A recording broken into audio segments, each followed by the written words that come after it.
چلے یہ آج ہم چیپٹر 4 ہے جنرل پروویژن ریلیٹنگ ٹو جوڈیکیچر، اس کی باتیں کرتے ہیں۔ سب سے پہلے آرٹیکل 204 جس میں کنٹیمپٹ آف کورٹ کی بات کی گئی ہے، جس کو ہم عرف عام میں توہین عدالت کہتے ہیں۔ The court shall have power to punish any person who abuses, interferes with or obstructs the process of the court in any way or disobeys any order of the court. عدالتی طریقہ کار کا ناجائز استعمال کرتا ہے، ابیوز کرتا ہے اس کو، یا انٹرفیئرز اس میں مداخلت کرتا ہے، اور obstructs یا اس میں رکاوٹ کھڑی کرتا ہے، تو عدالت کے طریقہ کار اور پروسیس کو ڈس اوبے کرنا، اس میں انٹرفیئر کرنا، عدالتوں کے احکامات کو نہ ماننا، یہ توہین عدالت کے زمرے میں آتا ہے۔ اسی طرح scandalizes the court or otherwise does anything which tend to bring the court or a judge of the court into hatred, ridicule or contempt۔ عدالت کو اسکینڈلائز کرتا ہے یا دیگر حوالوں سے ایسا کلام کرتا ہے، ایسی پبلیکیشن کرتا ہے، ایسی باتیں کرتا ہے جو عدالت کے وقار کو لوگوں کی نظر میں کم کرتی ہے، یا عدالت کا، جج کا جو ہے لوگوں کے ذہن میں اس کے خلاف نفرت کو ابھارتا ہے، مذاق اڑاتا ہے، یا توہین آمیز طریقہ کار اختیار کرتا ہے، تو یہ بھی آرٹیکل 204 کے تحت کنٹیمپٹ آف کورٹ کا اوفینس۔ اسی طرح does anything which tend to prejudice the determination of the matter pending before the court۔ عدالت جس مقدمے کی سماعت کر رہی ہے اس کے حوالے سے کوئی بھی عمل کرتا ہے جس سے میٹر کی ڈٹرمینیشن جو ہے وہ پریجوڈس ہوتی ہے، متاثر ہوتی ہے، گواہوں میں مداخلت کرتا ہے یا سب جوڈس میٹر کے متعلق رائے زنی کرتا ہے، ان تمام معاملات سے میٹر کی ڈٹرمینیشن جو ہے وہ ایفیکٹ ہوگی۔ Does any other thing which law constitutes the contempt of the court، یا دیگر کوئی ایسی چیز کرتا ہے جس کو عدالت جو ہے وہ توہین آمیز سمجھتی ہے۔ تو یہ توہین کا لا جو ہے، عدالت کی توہین کا، بیسیکلی کورٹ کو یا جج کو پروٹیکٹ کرنے کے لیے نہیں ہے، ان دس سینس کہ ایز اے پرسن اس کو کوئی پروٹیکشن یا پریویلیج پرووائڈ کی جا رہی ہے۔ اگر اس کو دیکھا جائے تو یہ پبلک انٹرسٹ میں کنٹیمپٹ کا لا جو ہے بنایا گیا ہوتا ہے۔ اگر پبلک کا فیتھ جو ہے وہ شیک ہو جائے، عدالت پر اعتماد نہ رہے، تو سارا نظام عدل جو ہے وہ ایفیکٹ ہوتا ہے۔ تو لوگوں کے رائٹس کو پروٹیکٹ کرنا کورٹ جو ہے وہ امبوڈی کر رہی ہوتی ہے۔ اوورآل کسی بھی سوسائٹی میں جو قانونی پوزیشن ہے، لا کو پروٹیکٹ کر رہی ہوتی ہے، لا کو انفورس کر رہی ہوتی ہے، نافذ کر رہی ہوتی ہے، لوگوں کے رائٹس کو پروٹیکٹ کر رہی ہوتی ہے۔ تو اگر ایسے فورم کو لوگوں کو لائسنس دے دیا جائے کہ وہ فریکوینٹلی اسکینڈلائز کریں اور اپنی من مانی تشریح ان کے فیصلوں کے حوالے سے اور عدالت کے پروسیجر کے حوالے سے، ان کے پروسیس کے حوالے سے، یا جج کے کنڈکٹ کے حوالے سے من مانی کہانیاں جو ہے وہ چھیڑتا رہے، اگرچہ موجودہ حالات کا اگر جائزہ لے تو کافی لبرل پوسچر جو ہے بتدریج عدالتوں نے اختیار کیا ہے، لیکن ہسٹری کنٹیمپٹ لا کی اس سے بھی ہارڈ اور سخت ہے۔ لارڈ ہارڈوک جو ہے وہ کنٹیمپٹ کی 3 صورتیں جو ہے وہ بیان کرتا ہے۔ اسکینڈلائزنگ دا کورٹ اٹ سیلف بھی کنٹیمپٹ ہے اس کے نقطہ نظر سے۔ abusing the party with any concern it causes in presence of the court. عدالتوں کو عدالت کے سامنے روبرو فریقین جو ہے ان کے متعلق بھی توہین امیز یا گالی گلوچ والا معاملہ جو ہے وہ بھی توہین عدالت کے زمرے میں آتا ہے. Prejudicing the public against the person before the cause is heard. اسی طرح لوگوں کی نظر میں جج کے مقام کو گرانا جو ہے یہ بھی توہین عدالت کا کیس بنتا ہے. پاکستان میں اس کی ہسٹری 1962 کے آئین سے قبل اس میں پہلی دفعہ کانٹیمپٹ کی عبارت کو آئین کے اندر لایا گیا، لیکن اس سے یہ مراد نہیں کہ اس کے پہلے توہین عدالت کا لا موجود نہیں تھا. اس سے پہلے کامن لا کے تحت جو انگلش ٹریڈیشن تھی اس کے مطابق جو کانٹیمپٹ کا میٹر تھا اس کو ہینڈل کیا جاتا تھا. لیکن اب پہلے 62 میں اور پھر 1973 میں کلیئر کٹ یہ بیان کر دیا گیا ہے کہ کن کن معاملات کو توہین عدالت جو ہے وہ سمجھا جائے گا. اب توہین عدالت ایک ایسی کاروائی ہے جس میں جو نارمل کرمنل پروسیجر ہوتا ہے یا اکیوز کے حوالے سے لا جس طرح عام طور پر اس کو انوسنٹ ہی پرزیوم کرتا ہے انلیس پروون گلٹی، لیکن کنٹیمنر کی توہین کرنے والے کی یہ صورتحال نہیں ہے. اس کو سمجھا جاتا ہے کہ اس نے توہین کمٹ کی ہے، وہ قصوروار ہے، اسی لیے عدالت نے اس کا نوٹس لیا ہے. اب اس نے ثابت کرنا ہوتا ہے کہ کس طرح جو کچھ اس نے کہا یا کیا وہ توہین کے زمرے میں نہیں آتا. یہ میں واضح کرتا چلوں جاؤں کہ اس کو ٹروتھ یعنی سچائی جو ہے کہ بھئی جو کچھ کہا وہ سچ تھا، یہ سفیشینٹ ڈیفینس نہیں ہے، یہ کوئی جسٹیفیکیشن نہیں ہے، نہ ٹروتھ نہ کوئی اسی طرح کی اور کوئی پلی کہ بھئی جج کے متعلق کہا. اگر نشانہ جج تھا اور عدالت تھی اور جس کا مطلب یہ تھا کہ لوگوں کی نظر میں اس کے مقام کو گرایا جائے تو پھر چاہے سچی باتیں کہی ہیں یا درست جواز سے آپ نے باتیں کی ہیں، لوگوں کی نظر میں عدالت کا مقام جو ہے وہ گرا ہے، اس لیے وہ توہین کے زمرے میں آتا ہے. اسی طرح لائر جو عام طور پر پارٹیز کے کیس کورٹ کے سامنے پلیڈ کرتے ہیں ان کی یہ پرائمری رسپانسبلٹی ہے with regard to the court and the judge کہ اس کی ڈگنیٹی کو، اور اس کی ڈگنیٹی سے مراد ہے خود اپنے پروفیشن کی ڈگنیٹی کو بھی وہ برقرار رکھیں اور اپنی پارٹی کا کیس جو ہے وہ ایسی لینگویج میں پلیڈ کریں اور ساری پٹیشن جو ہے وہ ایسی لینگویج میں کوچ کی گئی ہو کہ جو کورٹ کو سکینڈلائز نہ کر رہی ہو، عدالت کے متعلق ہارش لینگویج یوز نہیں کر رہی ہو، سارا کچھ سبمیشن کی صورت میں ہو اور پلیڈ کرنے کے نقطہ نظر سے ہی آرگومنٹس کو ڈیولپ کرنا چاہیے. تو یہ قطعاً لائسنس یافتہ وکیل ہونا اور برادر سٹیزن کا کیس پلیڈ کرنے کا لائسنس رکھنا اس بات کی قطعاً دلیل نہیں ہے کہ بھئی کورٹ کے روبرو ایک ایسا جاورانہ سٹائل جو ہے وہ اختیار کیا جائے جس میں انٹیمیڈیشن کا پہلو نکلتا ہو یا کورٹ کے آپ پروسیجر اور ڈیکورم کو برقرار نہ رکھیں اور ایسا اسلوب اڈاپٹ کریں تو یہ لائر کے نقطہ نظر سے بھی توہین امیز صورتحال ہوگی. تو عدالت کے ماحول کو پاک اور صاف رکھنا تاکہ پبلک کا فیتھ برقرار رہے کس میں، ایڈمنسٹریشن آف جسٹس میں. اور اگر ایڈمنسٹریشن آف جسٹس میں پبلک کا فیتھ برقرار رہے گا تو پھر لا جو ہیں ان کی اتھارٹی بھی برقرار رہے گی اور معاشرہ جو ہے اجتماعی طور پر ڈیولپ ہوگا. لیکن اگر کورٹس کو سکینڈلائز کیا جائے، توہین امیز طریقہ کار اختیار کیا جائے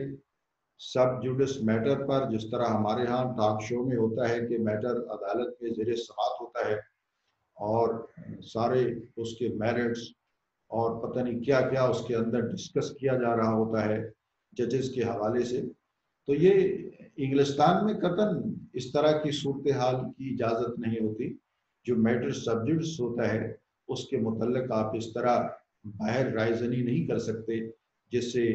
عدالت کا فیصلہ جو ہے وہ افیکٹ ہو سکے، متاثر ہو سکے۔ کنٹمنر جو ہے توہین عدالت سے بچنے کے لیے اپالوجی بھی ٹینڈر کر سکتا ہے، معافی بھی مانگ سکتا ہے، لیکن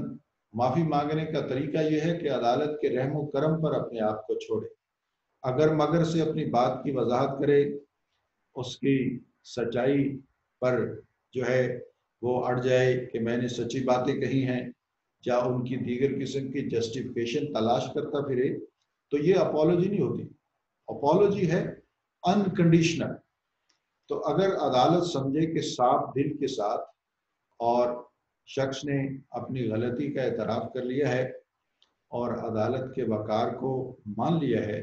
تو پھر بڑی عدالتوں کے فیصلے یہ ہیں کہ عدالت کوئی کنٹمپٹ کی کارروائی ایز اے ریونج تو نہیں چلا رہی ہوتی، محض قانون کا وقار بحال کرنا، ایڈمنسٹریشن آف جسٹس کے وقار کو بحال کرنا اور پبلک فیتھ کو برقرار رکھنا جو ہے وہ ضروری ہوتا ہے۔ تو اگر اپالوجی سے یہ چیزیں نکلتی ہیں تو سمجھا جائے گا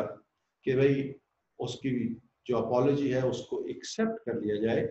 اور اس کو معاف کر دیا جائے۔ تو یہ آرڈنری جو کرمنل کیسز ہیں ان کی نیچر کا بھی نہیں ہے، اور اس کو آپ کرمنل اسٹرکٹو سینسو کاروائی بھی نہیں کہہ سکتے جو کنٹمپٹ کی کاروائی ہے، اس کو اسی طرح اسٹرکٹو سینسو آپ سول کاروائی بھی نہیں سمجھ سکتے۔ تو پروسیجر کی ٹیکنیکلٹیز کو جو ہے کوئی ضروری نہیں ہے کہ کورٹ ان ایوری کیس پیش نظر رکھے، عدالت اپنا طریقہ کار بھی جس طرح مناسب سمجھے کنٹمنر کے کیس کو آگے بڑھانے کے لیے استعمال کر سکتی ہے۔ میں اس لیے اس کو کہہ رہا ہوں کہ بھئی یہ کرمنل نہیں ہے۔ کرمنل میں اکیوز جو ہے وہ کوئی بیان الفی تو داخل نہیں کرتا، لیکن کنٹمپٹ پروسیڈنگ میں جو شخص ہے جس پر ایلیگیشن ہے وہ اپنی وضاحت کو ایک اوتھ سٹیٹمنٹ کی صورت میں بھی کورٹ کے سامنے لا سکتا ہے۔ تو ان نٹ شیل یہ قانون اس لیے برقرار رکھا گیا ہے، اس لیے وضع کیا گیا ہے، اور آپ کی بنیادی کتاب جو قانون کا بنیادی خاکہ ہے کسی بھی ملک کا، کسی بھی لیگل سسٹم کا، جو فاؤنٹن ہیڈ ہوتا ہے جس سے سارے قوانین جو ہیں وہ اپنی اتھارٹی حاصل کرتے ہیں، وہ کانسٹیٹیوشن ہے۔ تو کانسٹیٹیوشن کے اندر ہی سپیریئر کورٹس جو ہیں، جوڈیشری جو ہے اس کو اسٹیبلش کیا گیا ہے، اور اسی طرح آئین کے اندر یہ بندوبست بھی کیا گیا۔ دو چیزوں کا اگر آپ غور کریں تو کرمنل کے اینگل سے یعنی سزا کے نقطہ نظر سے آئین نے دو چیزوں کی طرف دھیان دیا ہے۔ ایک تو خود آئین کا اپنا وجود، اگر اس میں کوئی انٹرفیئر کرتا ہے، سبورٹ کرتا ہے کانسٹیٹیوشن کو، جو ایبروگیٹ کرتا ہے، تو آرٹیکل 6 ہم پیچھے پڑھ کے آئے ہیں، اس کو ہائی ٹریجن قرار دیا اور اس کو بھی ایک پنشیبل آفینس قرار دیا۔ دوسرا، یہ 204 میں جوڈیشری کو اسٹیبلش کرنے کے بعد، امپاور کرنے کے بعد، کانسٹیٹیوشن نے یہ ضروری سمجھا کہ اس کی ڈگنیٹی کو ان ایوری کیس پروٹیکٹ کیا جائے، کیونکہ اگر اس ادارے کی ڈگنیٹی پروٹیکٹ ہوگی تو اسٹیٹ اور لا کی ڈگنیٹی بھی پروٹیکٹ ہوگی۔ اگر اس ادارے کو کھلواڑ بنا لیا گیا، جس کے منہ میں جو آیا اس کے متعلق کہا، جس طرح یہ سوشل میڈیا پر تماشا جو ہے سپیریئر کورٹ کے ججز کے حوالے سے لگایا جاتا ہے، تو یہ شرمناک ایلیمنٹ ہے۔ اس سے ایز اے قوم ہمارے اندر وقار پیدا نہیں ہوتا۔ آپ اس کے پیرالل دیکھیں کہ انگلستان میں انہوں نے انتہائی حد تک، طلسماتی حد تک اپنے جوڈیشری کو رسپیکٹ دے کے اپنے پورے سسٹم کو ریز کیا ہوا ہے، اور ان کی ایڈمنسٹریشن آف جسٹس میں لوگوں کا کس حد تک فیتھ ہے، اور خود وہ نظام بھی کتنا ایلیویٹڈ فیل ہوتا ہے۔ لیکن ہمارے ہاں جس طرح ہر چیز کو پولیٹیسائز کر لیا جاتا ہے، عدالتوں کے ڈیسیژن جو ہیں ان میں مختلف ریٹس کی صورت میں پولیٹیکل ڈسپیوٹس کو لا کے گاب میں ڈھال کے لایا جاتا ہے، اور پھر ان کی لیگیلٹی یا انلیگیلٹی کے حوالے سے جب عدالتیں فیصلہ کرتی ہیں تو پھر ہم اس پر تبصرہ اپنی لائک اور ڈس لائک کی بنیاد پر کرتے ہیں۔ عدالت کی ججمنٹ پر تبصرہ کیا جا سکتا ہے ایکڈیمک نقطہ نظر سے، لا کو پیش نظر رکھتے ہوئے کہ اس میں کیا فلاز جو ہیں وہ رہ گئے ہیں،